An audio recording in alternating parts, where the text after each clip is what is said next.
Welcome to this week's 168.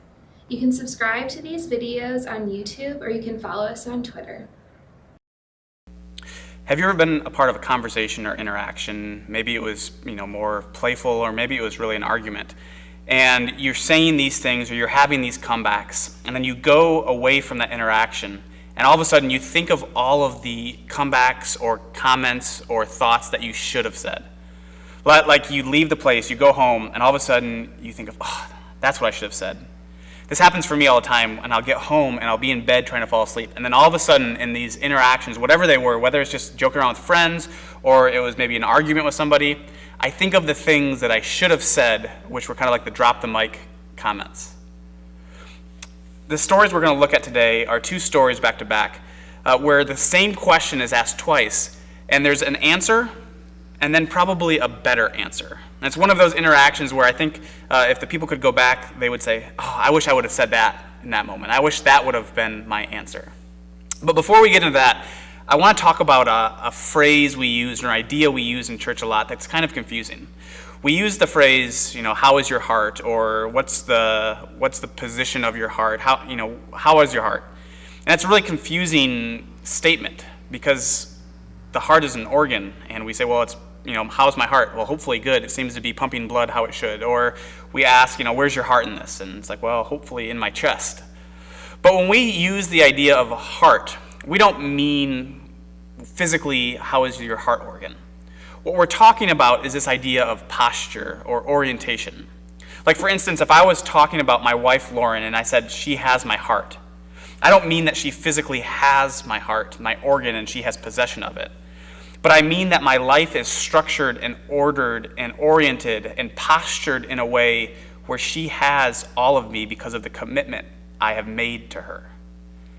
Because today we're going to talk a little bit about desire, and specifically the desire of our heart. And if we don't understand that, it can kind of be a confusing or just kind of ambiguous idea of talking about the heart. But in the Gospel of Mark, we have these stories back to back where Jesus asks the same question. The first interaction is with his disciples, James and John. And they come to Jesus and say, hey, Jesus, we want you to do something for us. And Jesus says, what do you want me to do for you? And they respond, hey, when you get into your place of glory, we want to sit on your left and your right. In essence, they're saying, hey, Jesus, we think you're going to be big time. Like, we see these crowds that are gathering around you. We see these people who are flocking to you. And then we can sense that something big is happening.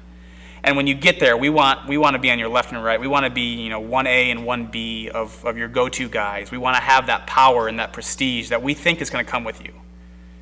And Jesus' response is, you really don't know what you're asking for. Because I'm not here to be about power and control. I'm actually here to suffer and surrender and sacrifice.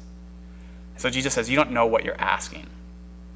The very next interaction is this interaction with this guy named Bartimaeus, who we find out is blind. And it says that Jesus and the disciples are going to Jericho. And as they're getting there, there's this blind man sitting on the side of the road. And he hears all the commotion. He begins to call out to Jesus. And most of the people are trying to shush him and kind of keep him from being a distraction. But Jesus hears him and he calls him. He says, come and see me. And Bartimaeus jumps up and he runs right in front of Jesus. And Jesus asks him that same question. What do you want me to do for you?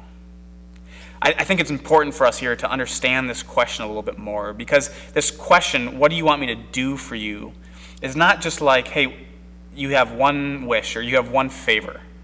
I can think of a time when I'm at home and I call my wife and say, hey, can you do me a favor? And she says, sure, what do you want me to do for you? And I say, can you pick up dinner on the way home? Or she might ask me, hey, if you get a chance, Tyler, can you do some of the dishes?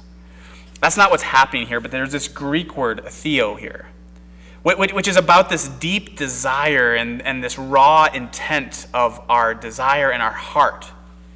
And so maybe a better question here is not, what do you want me to do for you? But maybe a more honest question, or what Jesus was really trying to get at, is, what do you love?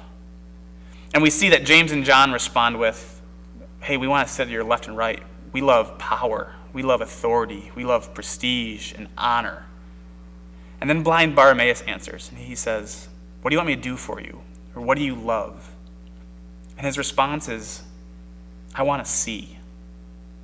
I mean, do you see those stories side by side and how different they are? You know, if it were a deaf man, my guess is that the answer would have been, I want to hear.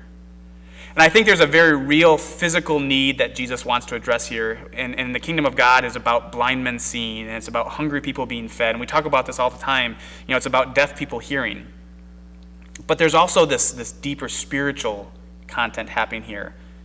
And I think the question for us is, what would it look like in our lives in terms of the kingdom of God if we could truly see, or if we could truly hear? What would it mean for the practical implications of how we live our lives if we weren't clouded and if the desires of our heart weren't oriented towards the things of power and prestige and the things that would make us better, or we think that would make our lives better? But what if it was about seeing and hearing and being a part of the kingdom of God that's all around us?